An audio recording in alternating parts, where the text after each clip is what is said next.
Hello, everyone, and thank you for joining our webinar on impacting school sustainability from the top down and the bottom up. This is Heather Creven, the Deputy Director of the Nebraska Recycling Council. The Nebraska Recycling Council is a statewide, member-based, nonprofit organization supporting communities, businesses, solid waste, and recycling industries to improve recycling collection and infrastructure. Our mission is to maximize the economic and environmental benefits of resource recovery in Nebraska. I want to invite anyone who is looking to make a year-end donation to our website, www.nrcne.org. For a $50 donation, we are offering an eco-friendly lunch kit. The EcoBags lunch bag is made of recycled cotton canvas, and it is great for transporting food or other small items. It has durable stitching, a Velcro closure, and a rope for easy carrying. The blue water bento steel cup is plastic-free, leak-proof, and dishwasher and oven safe. It's lighter than glass container and it won't break. Plus, they have a beautiful dark teal silicone lid inspired by the beauty of the ocean. Nebraska Recycling Council administers the small equipment grants for the Nebraska Environmental Trust and also receives grant funding from the Nebraska Department of Environmental Quality. For more information, please visit our website at www.nrcne.org. In today's webinar, you will learn about how we are bombarded daily with techniques that are new, innovative, and offer change, but do we really need to reinvent the wheel every time a new idea comes out? From the educational archive of Keep America Beautiful to the new Pepsico toolbox, Chris Vail, Executive Director of nationally award-winning Keep Keith County Beautiful, will present guidelines, practices, and methods that assist our communities in striving to recycle more, waste less, and focus on source reduction.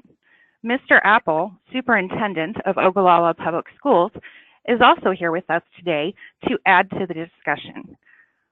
Our speakers today will be Chris Vail, who has been the Executive Director of Keep Keith County Beautiful for 5 years. Chris and her husband, Mike, moved from Denver, Colorado to Lake McConaughey to simplify their lives as their children had grown, the house was too big, and they wanted to be at the lake. Prior to Keep Keith County Beautiful, Chris was a business owner of a promotional fulfillment company for 25 years in Colorado. Chris has a BSc in Marketing and Organizational Communications from Ohio University and has worked for Procter & Gamble in brand management, Vail Associates in communications, and Metro Networks in corporate development before starting her own company. For the 5 years that she has ran Keep Keith County Beautiful, her affiliate has won 3 national Keep America Beautiful awards, numerous state environmental awards, and the Youth Advisory Committee in Ogallala, the Prairie View Green Team, has finished in the top 10 for the nation of school recycling, with a first place finish in 2015. Mike Apple, who is the superintendent at Ogallala Public Schools, will also be sharing with us today. Mike holds a BA from Peru State College, a MA from University of Nebraska, Kearney in secondary education, and a specialist degree in superintendency from the University of Nebraska, Kearney. Mike has served as a superintendent for over 10 years in Trenton and Ogallala, and for over 20 years, he was a principal. Starting out as a teacher in 1986, Mike has dedicated his life to achieving excellence in his schools and his students. Mike sits on boards of many professional organizations, including chair of the Nebraska Council of School Administrators. During the webinar, please type your questions into the chat box as they come to mind, and they will be answered at the end of the presentation. A recording of this presentation will be available following the webinar on our website under our Resources tab, again at www.nrcne.org. Thank you again for attending, and with that, I will turn the presentation over to Chris, and there will be a slight delay before she begins. Good morning or good afternoon, wherever you may be. I'm Chris Vail, Director of Keep Keith County Beautiful, and I'm joined here today with Mr. Mike Apple, who is our superintendent at Ogallala Public Schools. When I was asked to do this seminar, The first thing that came to mind is this isn't my program. This is our program. And how do we do it so successfully? I believe that one of the things that is probably the most important aspect of my organization is we operate like a business. We have expectations and goals right from the get-go, and we figure out things in a logically planned out, concise manner. So today I want to talk to you about some very, very specific things, but also some very general things. Because in order to make sure that you have a successful program, you really need to do planning up first. So today we're going to talk about what works, what doesn't, when to say no, and it is okay to say no, when to jump in, and when to really start swimming. So the first thing we want to do is establish a checklist. And as Heather said, all of this stuff is available to you in the webinar afterwards. So in establishing a checklist, the first thing I want to say is that in the school environment, we really have a captive, receptive audience of students. But we also need to engage the administration and the staff and the teachers. We don't go into classrooms every day, but we are present every day through the visibility of programs that we put in and also through the actions of the students and the administration and the staff.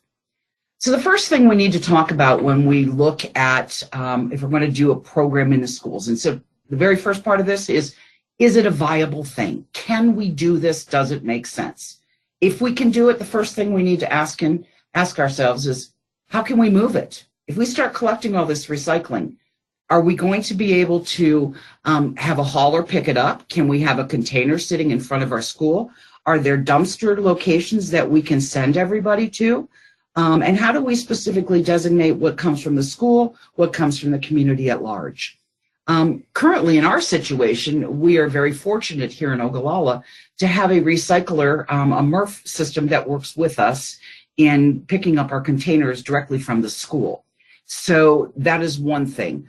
Also, if you don't have a hauler in your community, then you might have to self-haul to a recycling center. For example, if you're in North Platte, Nebraska, their Keep Nebraska Beautiful affiliate is not a recycler, but they do have ABC Recycling in North Platte that will pick up their stuff for them. Also, if there is no recycling in your area, please feel free to contact Nebraska Recycling Council or Keep Nebraska Beautiful. Both of these resources are available for you to figure out what we could work with in your community. The next thing we want to talk about after you determine if there's a hauler that can work with you is the container types. And basically there's 4 types of containers, and they're pretty easy to see on the picture here. You have carts, bags, roll-off, and dumpsters. We utilize the roll-off system simply because it has been very beneficial for our community through our grant writing and through the generosity of Nebraska Department of Environmental Quality. We have been able to collect a number of containers for both households, which is plastic and aluminum, and cardboard that we utilize in the summer at Lake McConaughey. And then in the wintertime, we put them at the schools. So again, making Lake McConaughey being our largest single tourist attraction in this area with over 1.5 million people coming to, we decided that we were going to put a program together that would not only benefit the lake, but also the community at large. So we are very fortunate to the fact that we have roll-offs located in various locations. But I will tell you, that didn't happen in the first year or the second year or even the 5th year. It's taken us almost 20 years of recycling at this school to get these containers and roll-offs available. Next thing you have to look at is there an expense? And this is something that we are all very cognizantly aware of, is what's the cost of recycling? Does it make sense for us to do it? Again, cost factors in education are very important. I don't think Mr. Apple could tell you that it costs him much of anything to do this program, does it? No. Actually, I would probably make the argument that it may save us a little bit of money due to the fact that we're separating out the recyclables, and there's less items that we're putting into our own dumpsters. Because we are here in a system here where we have private haulers for our actual other waste, food waste, and contaminated waste. that they have to pay for these dumpsters to be removed. So 3 years ago, I believe it was, we started doing a paper program that we started recycling paper out of the schools, and the school was able to eliminate, I believe, 1 or 2 dumpsters. I'm sure. Because of that. So again, it could be a cost reduction. However, there is also a way that it can turn into revenue. And we work very closely with Pepsico on our programs here in Ogallala because they have been extremely successful and extremely beneficial to us. And when I say that cost can also turn into revenue, we have finished in the top 10 for the past 7 years in the PepsiCo Recycle Rally. We do that even though we're a very small community of 8,400 people within our county, but I would venture to say that 70 to 80% of our school children and outside families related to the school recycle and bring their stuff to the school. That therefore gives us the opportunity to have a community of, say, 20,000 people entering into our dumpsters and collection areas. And the PepsiCo Recycle Rally not only provides cash for winners, which we have won $25,000 in cash and $1,000 and $6,000. How much total overall? I think it's a little bit over 40,000 in the last 4 years. Not bad. $40,000 that really specifically is designated for green improvements in the school. And we'll talk about that a little further down the road. But there is an opportunity to generate revenue. I do believe that this year Pepsi has the top 20 schools in the nation receiving cash awards. Additionally, the prizes and the materials that they provide to us really help offset our hard costs and make it easier for us to set up soft material deliveries. So for example, the next thing we need to look at is it going to cost us in our staff at the school? Does our custodian take more time because they have to empty the recycling? In our schools, specifically in our K through 8, which is our elementary and middle school all in one, our staff has been educated to understanding we recycle in these rooms. This is what we do. Here's how the kids do it. And we have utilized our green team as the collectors of our recycling through the school. Could you explain how that works, Mr. Apple? You know, we have like Chris said, a green team that is made up of students that have joined, and they're responsible for being eligible to do this, kind of like other activity programs. But it's a little bit different group of kids. It might be some kids that are involved in athletics or anything else, but you also get some of those kids that really don't belong to anything else. So it gives these kids a sense of belonging to this team, in which they do go around and they collect the items on a given day. I believe it's Wednesdays. They go around and pick those items up, and they transport those to the recycling dumpsters for us.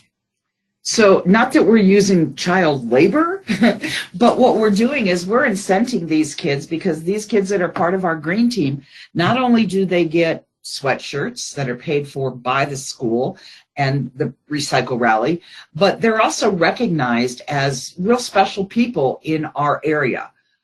So right now we're going to finish up with the checklist of, can we do this? If you answer these questions, if we have the space, we have the staff, we have the hauler, we have the dumpsters, or we can arrange for them, the next step is to say, yeah, we can recycle. And how are we going to do that? So we're going to recycle by, the first thing is finding the leaders. And interestingly enough, a lot of these leaders are organic. They come from places that you would not think where the leaders are going to come from. And finding the leaders in our schools is very interesting, because we have student leaders, we have parent leaders, we have teacher leaders. And so let's talk about leadership for a second here. As we start finding our teacher or adult leaders, the leader isn't necessarily the one that's going to tell everybody what to do or how to do it. I'm sorry, I don't know why this slide isn't going the whole way. Excuse me a second. Okay, there we go. The leader isn't me. The leader isn't Mr. Apple. The leader used to be one of the custodians. Now it happens to be the librarian. KKCB, in their sponsorship and promotion and communication in this program, is simply the liaison to find out the right answers frequently. That's why I say that we are a top-down, bottom-up success story. Because the administration has adapted this as a part of their overall sustainability in the schools, and the students have engaged in it, we don't really have a hard time getting kids to be involved in it. As a matter of fact, last year, when we sent out the request for, we're going to have a green team meeting, I believe over 120 students showed up. How many kids do we have in the whole 6th, 7th, and 8th grade? Oh, there's probably 250. So almost half the kids wanted to be on the green team. It was a little overwhelming. This year we have pared it down to actual specific teams on the green team based on the Keep America Beautiful Youth Advisory Committee protocol. But we have stepped it down, so it's not just kids trying to get out of school. It's kids that want to learn, kids that want to invest in their future, and kids that are finding this as a part of where they may go in the future. So, but when it comes to the school, if you're looking for leaders within your school, here's a real easy way to do it. Every school's got greenies. Every school has tree huggers. We all know our neighbors who recycle, whether it's the right thing to do or not. They recycle. We have green-minded parents, green-minded staff.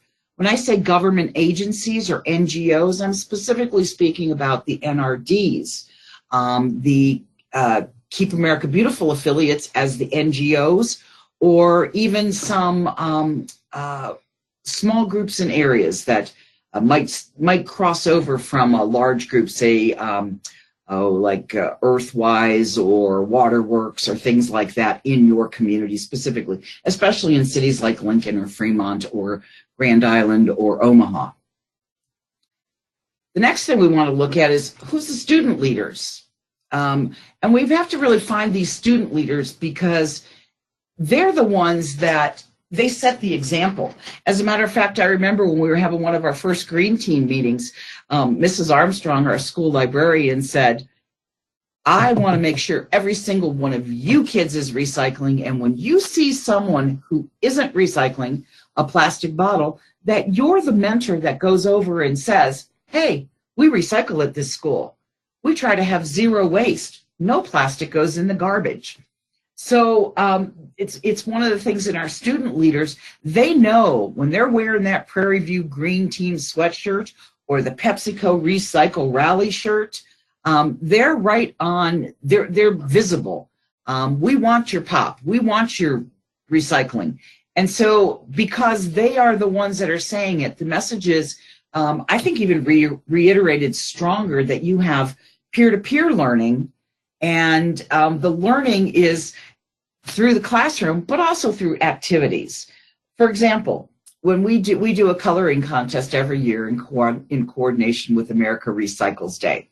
Coloring contest is K through 5, and K through 4 actually we give them a sheet to color on, and then we pick the winners of the coloring contest. When we did it this year, normally it was myself or one of the teachers in the classroom speaking about it.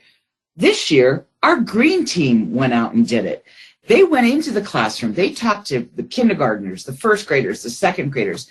And these are 6th and 7th graders that probably never had much public speaking background or familiarity. And as most of you guys know, public speaking can be one of the biggest shared fears that people have. So it gives children an opportunity to learn leadership ability, and also to be considered something important in an area where usually recognition is not given.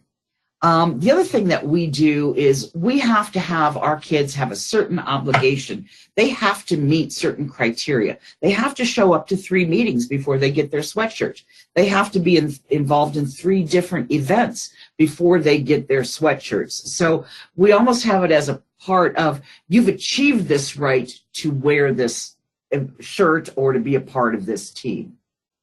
The other thing that we want to do is the next thing is the most important thing, I think, of the whole aspect of this program. So we find the leaders, but then what does that really mean?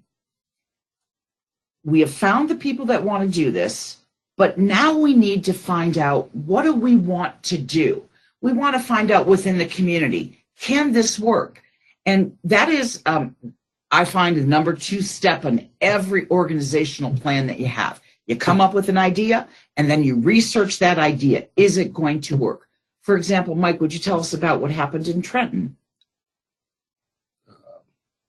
Well, we talked about recycling when I was down there, and the village council, basically said that it was too expensive to haul the recyclables off. So the school never really had the opportunity to get involved in that. So it was kind of too bad. And then I come to Ogallala, and it's just exactly the opposite. The whole community is into this. And as I said earlier, that's not something that's happened within my 5-year tenure. It has been going on within this community for the past 20 to 25 years. So I guess the step here is find out in the community, can it work? Speak to your local landfill. Speak to your local city and county management. Find out, is there an opportunity? If there is no MRF, which stands for Materials Recovery Facility, in your area, is there a way that your local trash hauler can haul it to a MRF? Can we find ways to offset the cost of hauling? Because essentially the most expensive thing about this program is transportation.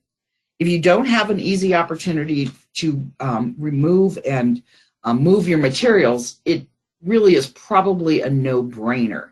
Now, I have set up something in western Nebraska that really works well for our Keep Nebraska Beautiful affiliates out here and some of the communities where we've developed a hub and spoke program that allows the communities in western Nebraska to bring their recycling to our MRF in Ogallala.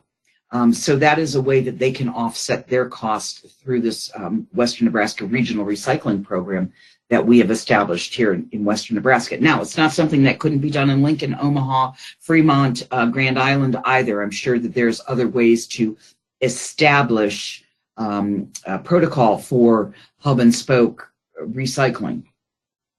But the other thing is that work with the landfill, and if the landfill isn't working with you, find out if there's other ways. Speak to other nonprofits who work in education and recycling.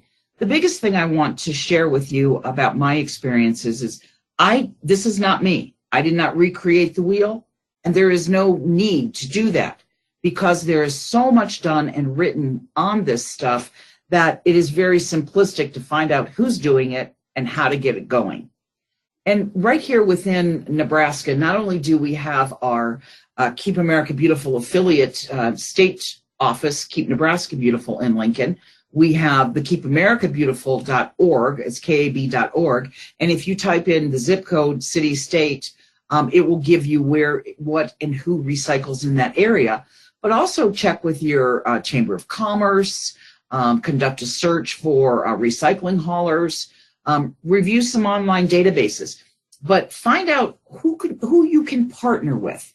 Again, it's collaboration that makes this so easy for everybody. Not one organization should be burdened with every aspect of this. And I think that's why this works very well in Ogallala. I don't think the school system thinks it's a burden. I know the community at large does not think it's a burden. And I think it's actually a benefit because when people come to our Prairie View gym, they're asked to recycle. Tell them what the kids do at events, Mr. Apple. Now, we have trash containers all over our gym that are marked as recyclable containers. And, our fans and, hopefully even the people that we're competing against have gotten to the point where they're used to doing that while in Ogallala. And the people pick up after themselves fairly well, take the items down to the trash cans and take care of those. And the other thing that's really exciting about that too is it's our green team that gets to announce on the speakers that, hey, we recycle here in Ogallala. We're part of the Pepsico Recycle Rally. And you wouldn't walk into that school and not know that in the first place because signage is everywhere. And as you can see from this slide here, Bin placement is very important. It needs to be visible. It needs to be consistent. And again, this is another area where Pepsi can be extremely helpful in offsetting costs, because what they do is they afford every school that participates in their recycle rally an opportunity to earn points for the materials that they recycle. So Ogallala earns points based on the weight of the collection that we do at the school. I oftentimes wait until I know when Pepsico is offering triple points, which they do typically once a month or so, and that's when I put my numbers in. So even though we may be a small school, we also have figured out that this is how we compete with the San Antonio, Texases, and the Raleigh, North Carolinas, and the Chicago, Illinois.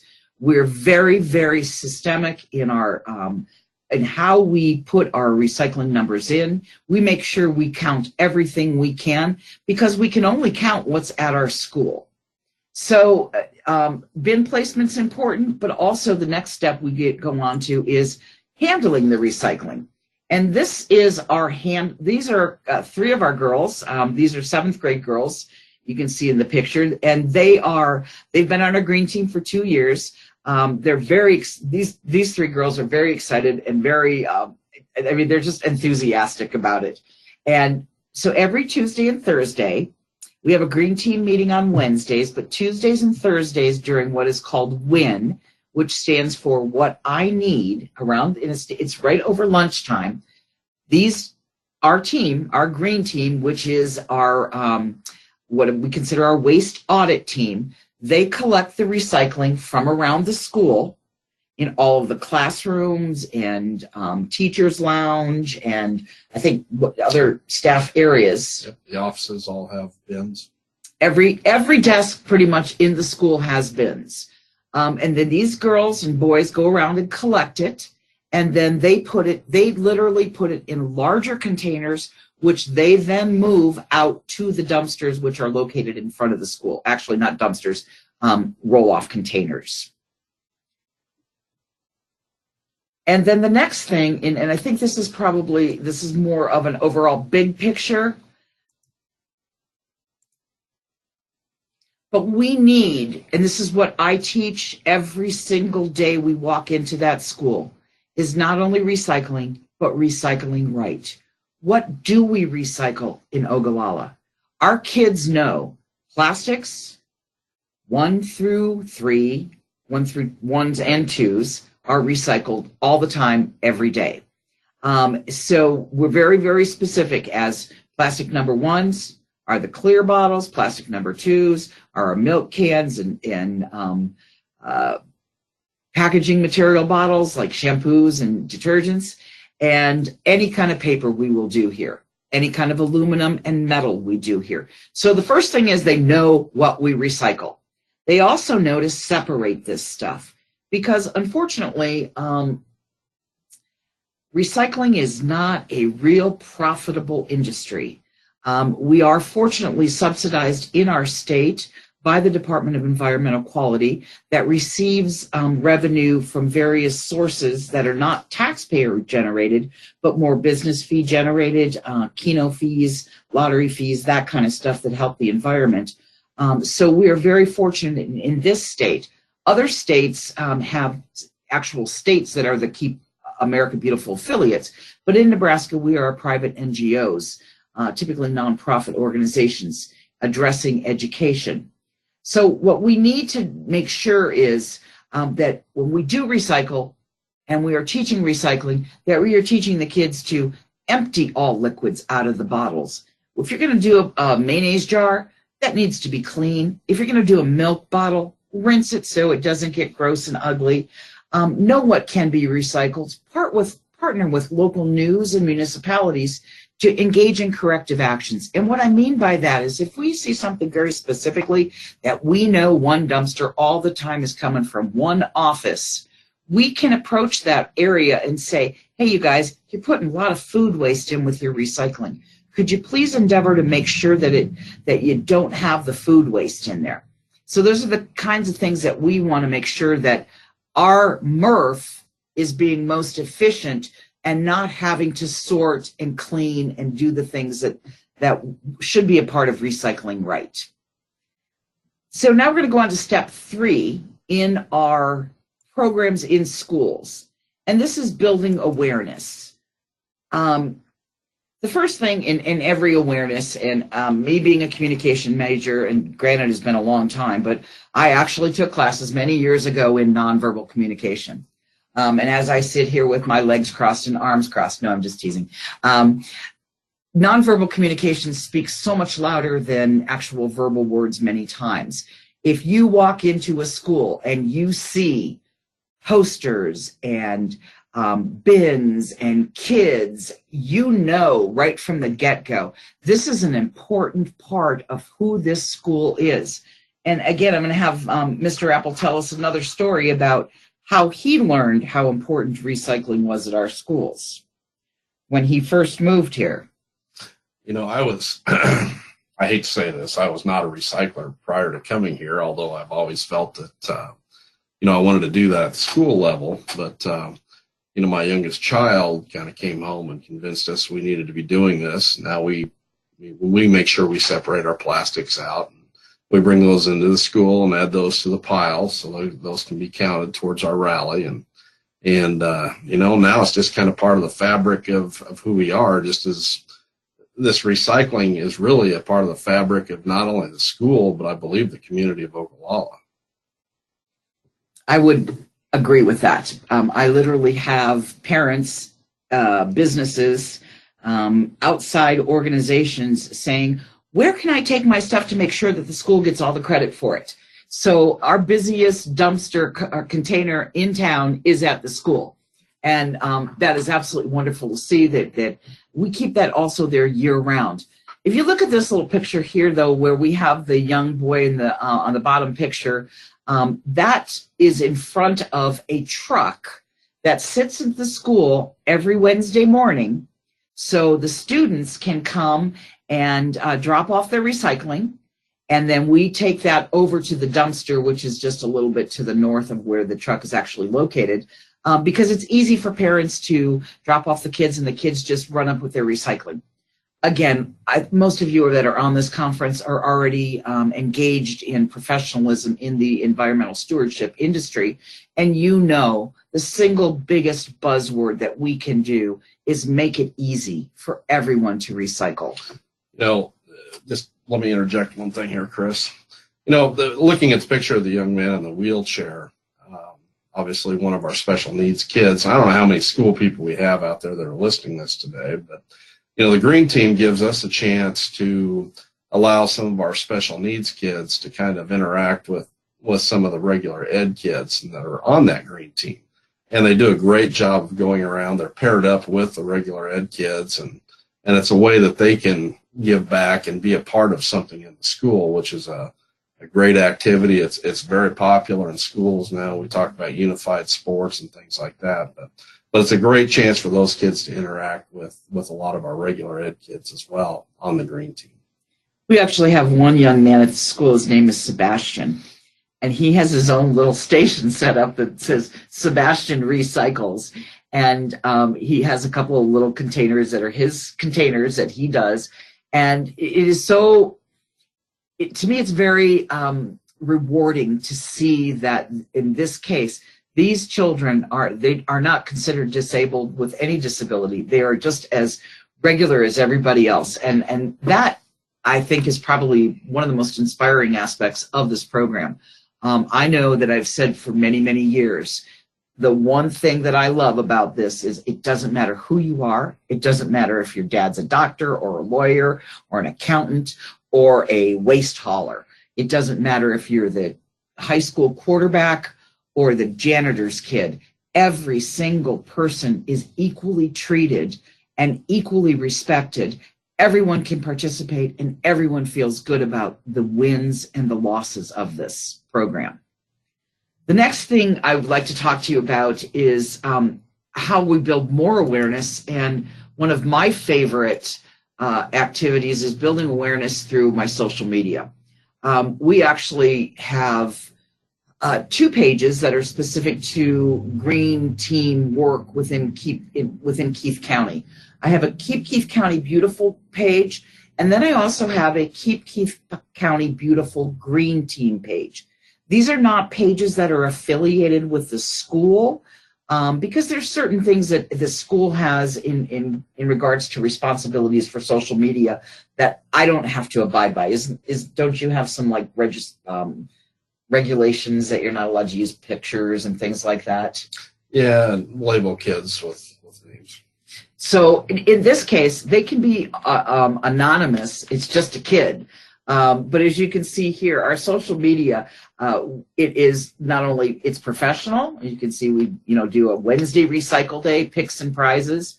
Every Wednesday from 7:30 to 8 in front of the school. Let's fill the truck. I let them know what place we're in, triple points all this week for just recycling. And then as you can see, not only do we have kids come out, but we have parents come out too.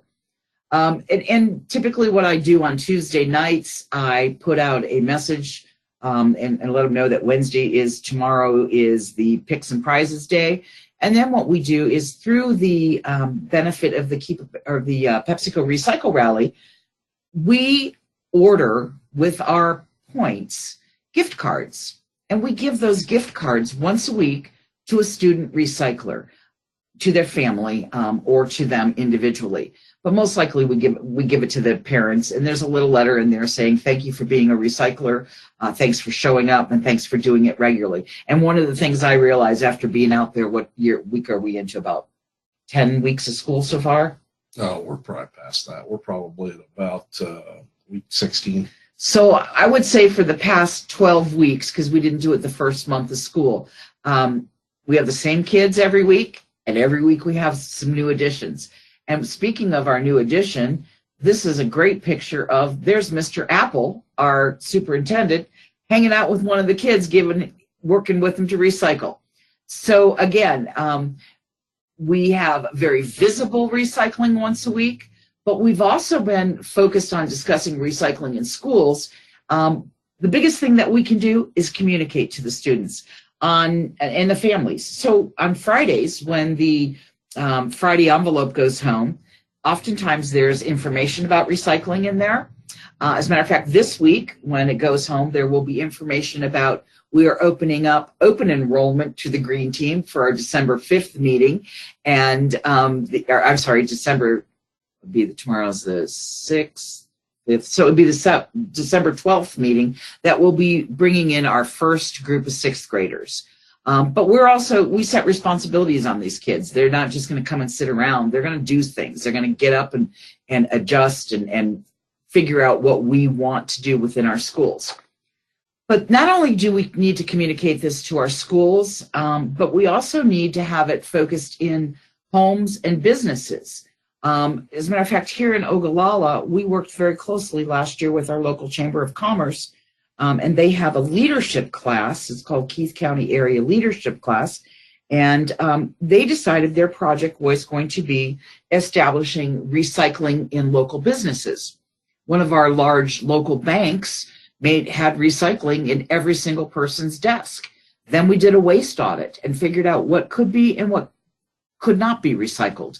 And in determining the waste audit, we then set up waste containers in Adams Bank here in town. But many, many local businesses also recycle.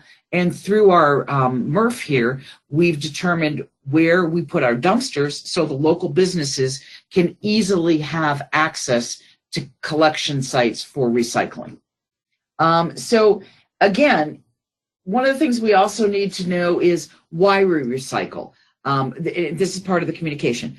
You know, I know, but do the kids know that landfill space is limited, that every time we recycle, we save stuff, we save energy, we save water, we save transportation costs. Those are the kinds of things that we impart to the students, but more on a class-by-class basis when we're teaching in the classrooms. There's a lot of things good about recycling, but there's also things that we need to know. It doesn't really run smoothly every single day. We're going to have problems, and when we have problems, what do? What do? We need to monitor and adjust. And many times we don't know what the issue is. Sometimes we might just have a janitor that decides, I don't want to go outside today.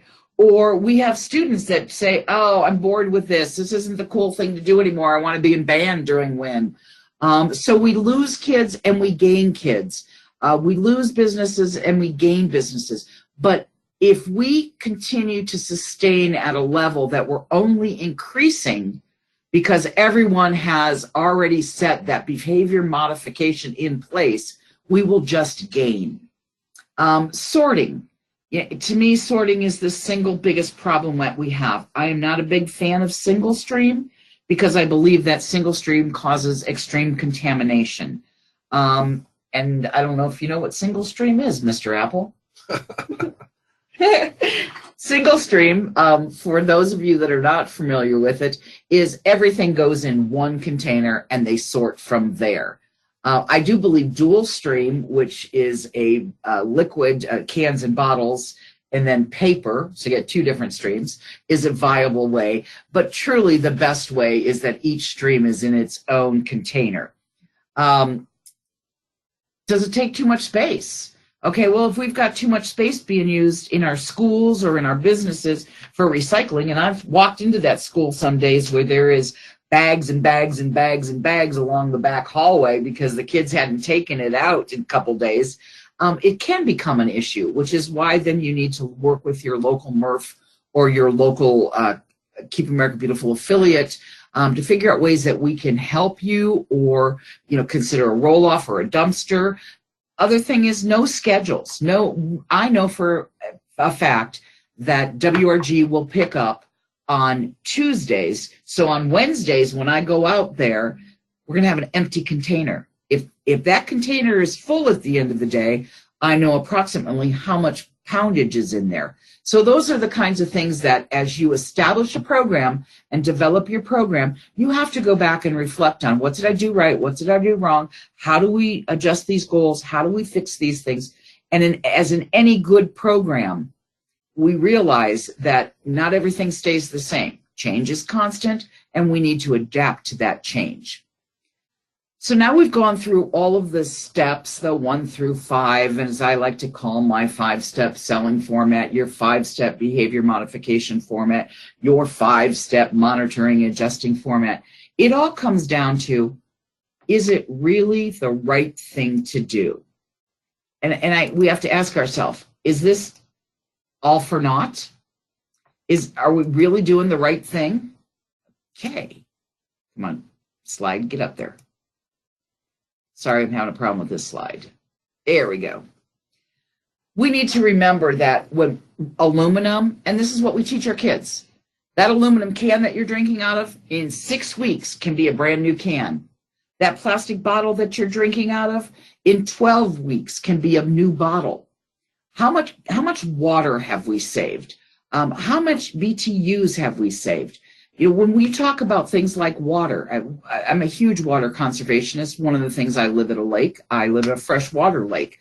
I realize that only 1% of the Earth's fresh water is available to us because the other 2% of it is sitting in the polar ice caps. And we certainly don't want those to melt. So we need to be cognizant of all of the aspects of what we're doing right in terms of recycling. But we also need to ask ourselves a question. What if we can't? What if we can't recycle? What if it makes no sense? What if the cost is so high that we're really trading apples for oranges and they're really bad apples? Oh, I'm sorry, Mr. Apple. Yeah, I don't see any humor in that. So I want to go back to, yes, we are saving. Yes, we are recycling. Yes, we are doing the right thing. But again, the biggest thing we need to think about as a society, as a human race, is our source reduction, reuse, and planning. And I want to talk about here, when we talk about source reduction, to me, it is the biggest thing that we all make the mistakes on. We print every piece of paper. We go to the grocery store and we buy all the easiest things to pack in our kids' lunches, just like Heather was saying at the beginning of the conference. Here we have a lunch box that we can have a sustainable lunch kit for our kids.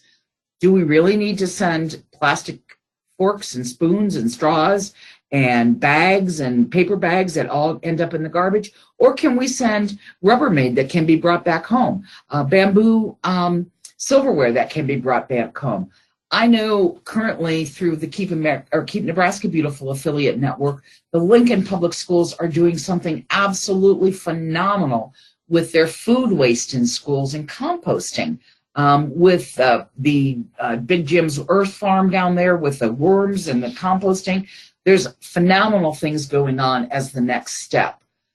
But ultimately, we need to look at how do we reduce our consumption as consumers. PepsiCo has, one of the reasons I really enjoy partnering with PepsiCo is if you look at PepsiCo's sustainability plan, not only are they looking at how do they reduce source reduction in the materials that they're using for packaging, but they are seeking ways to eliminate plastic and create plant-based plastics or plant-based composting materials, even in their chips. And because I'm sure you're aware that Pepsi and Frito-Lay are connected. They also have food as a part of their overall PepsiCo organization. So they're seriously looking at sustainability as an overall corporate objective. Now, when we talk about things like Coke and Pepsi, and it becomes very difficult to say, who are we working with here? Are we working with Coke on this? Are we working with Pepsi on this? Because they all want to get into our schools and our businesses through and get their product out there. But this is one area that I am so thrilled to see the cooperation and collaborative efforts going on in corporate America these days with sustainability programs. Coke and Pepsi both sit on similar boards. They both are on Keep America Beautiful's board. They both offer things to the Recycling Institute and recycling councils. So they're very, very cognizant of the fact we're not in competition here when it comes to source reduction and recycling. It's for the greater good of all. But in this picture that we're looking at here, I want Mr. Apple to tell us about what Ogallala Public Schools have done that kind of is a conundrum because it's almost like a catch-22. We want to recycle more, but we also want to reduce the source. So what Ogallala has done is put in water refill stations. Tell us a little bit about that, Mike. Well, first of all, the idea of putting these in came from our high school students. And they felt that it was the right thing to do. So that kind of got the seed planted, and eventually the school district used some funds and put 4 of these in.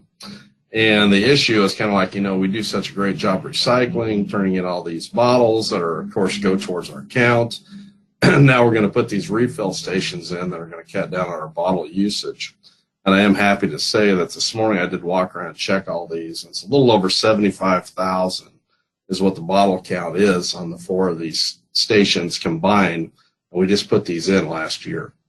That's amazing. So let's just say 75,000 reduced.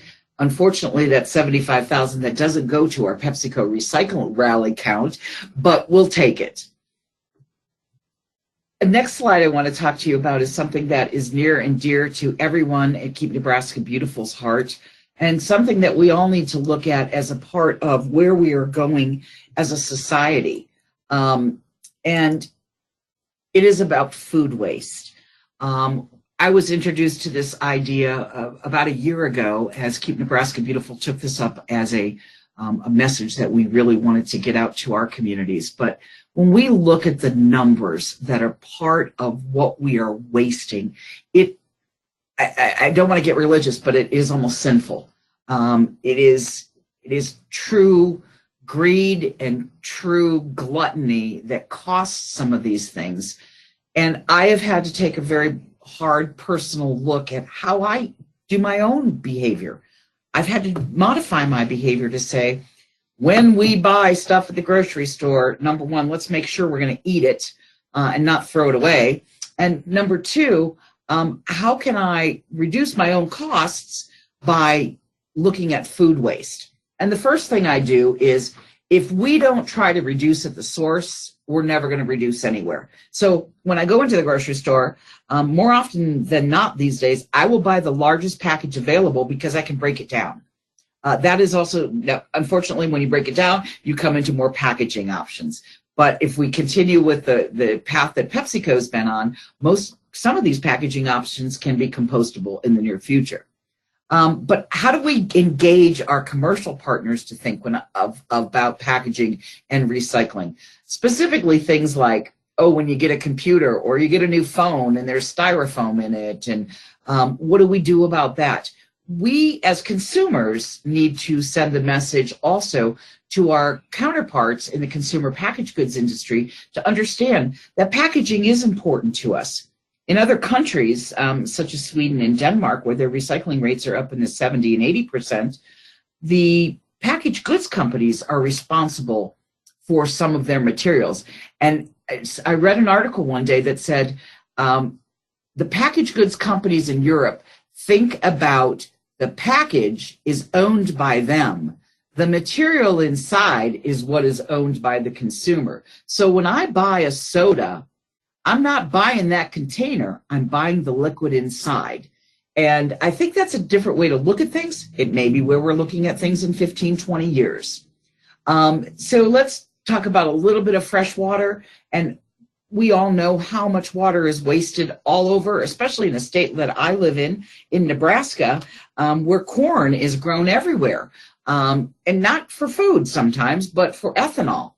I see a lot of water put on the corn.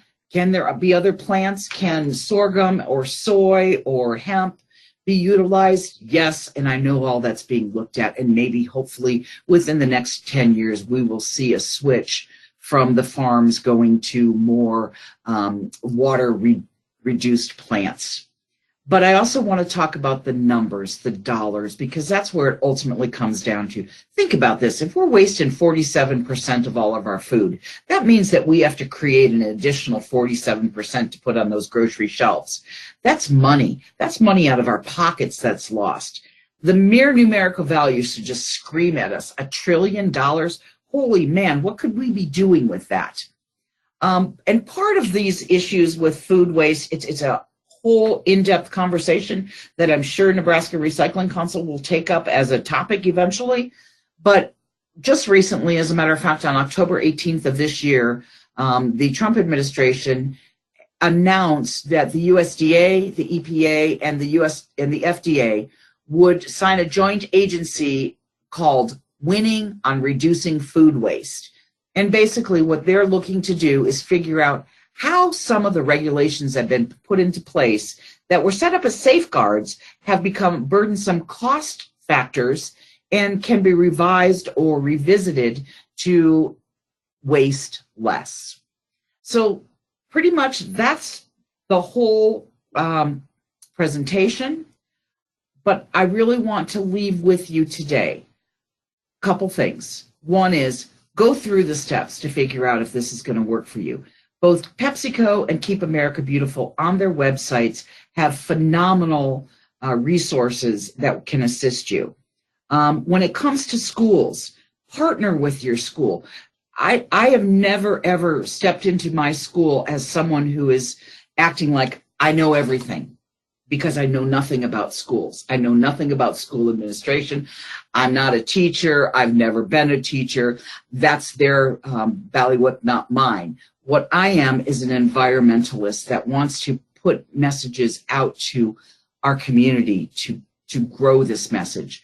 So when I work with the schools, I need to make sure that I'm fitting in with their curriculum, their responsibilities. And I know when I talked to Mr. Apple, this was probably a year ago, when we came in and we talked about the curriculum going forward and what we were going to do last year. Some of those are great big ideas, and we talked about them. We did some of them. We didn't do all of them. But he has requirements that I am completely unaware of, that he has to fulfill, that nothing that I do could fulfill his requirements. On the other hand, as I heard in a seminar yesterday, civic responsibility is something that we teach our young people. STEM is the new buzzword in education these days. Well, where is science, technology, engineering, and math in recycling? Well, there's a whole bunch of numbers up there right there. 47%, 25%, 1 trillion. Those are all numbers that could be associated with math or engineering or technology as we look at developing apps to figure out where can I get rid of this stuff. Engineering, how do we create a circular economy that can figure out how we can localize and regionalize recycling? Those answers are going to come from our young people. They're going to come from our engineering, from our science leaders. So I just want to leave it with you that if we work with the schools as a partner, not as a leader, but a partner, and get approval, figure out what we can do. Mike, tell me why you think our relationship works fairly well. You know, I think the nice thing about recycling in this program is it deals with the youth. And if we all think back to our childhood, what were the things that we were concerned about? You know, I know being a baby boomer, I grew up in a time when, the OPEC did an oil embargo. And my gosh, is gas going to be around? You know, kids are seriously concerned about the environment. And what a great resource to tap into to use for some of these things. But if you want to institute change, involve the youth. You know, and one last thing I know we're getting close to the end here, but out of that $40,000 that the school district has brought in through the recycling, you know, I think we still have about 10,000 sitting in an account, but the 30,000 that we have spent has went to things that have improved our campuses, planting of trees, flowers. Really, I think our Prairie View campus is really very, very pretty and very welcoming. And a lot of those things were typically a superintendent would not want to spend money on. But because we brought this in, it's allowed us to do those things. We've bought rubber mulch for the playground through the recycling funds. And of course, that rubber mulch was recycled rubber. But it's allowed us to do some things to beautify our campuses and plant trees that are obviously going to provide shade and things like that in the future. And that's also part of the long-term planning. So when we talk about planning, when we actually planted the trees, and I happened to be lucky enough to be a part of that overall planning, we planted those trees with the idea that eventually we would create a shade garden that we could have an outdoor classroom. Those are the kinds of things that we looked at when we developed the exterior plan for the school. We had an actual permaculture garden designer look at our garden and say, we want to make it a keyhole, we want to have this, we want to do this. So again, planning down the road was part of our step number 2. So those are the kinds of things that you think about. Let's look towards the future. And can we do these things now that will enhance us going forward? So I'm going to open it up to questions and see if Heather has anybody that has any questions. I do, Chris, and excuse me, we only have a couple minutes left, but one of the questions that I have is, what does it take to participate in the Pepsico program? How do you get their resources, and is it just for schools to participate in?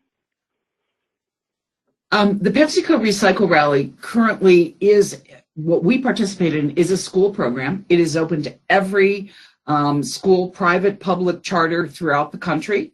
You just need to go to PepsiRecycling.com. And I do have a resource page here on the very last page that I can flip to of the 3 specific resources that I've used for my stuff. But PepsiCo they're absolutely wonderful in utilizing resources, offering ideas. As a matter of fact, if you go to their website, you will be quite amazed with the amount of information, the step-by-step formatting, and they have taken, as I said, we don't need to recreate the wheel. Keep America Beautiful has a waste in place program that is in the process of being re-looked at because it's continuously updated. Pepsi has spent a lot of money. They've hired specific people in regards to educators that are going to develop these programs. They've even, I've even consulted on a program with them for the school recycling checklist, where they mentioned Prairie View Elementary in Ogallala as one of their schools. So Pepsi also provides to us a lot of materials, and those are materials that can offset your hard costs in setting up a program. Now, granted, you have to get it up and going before you get the points to order those materials. But what I have found is they're very, very generous with their materials points because, again, it's branding their program, and it really is doing the right thing for schools. Perfect. Thank you so much. I want to thank you, Chris, and Mr. Apple for being our presenters for today. Unfortunately, we are out of time. Any other questions, I will just email you. And at this time, I will end the webinar. Thanks so much, everybody, for coming.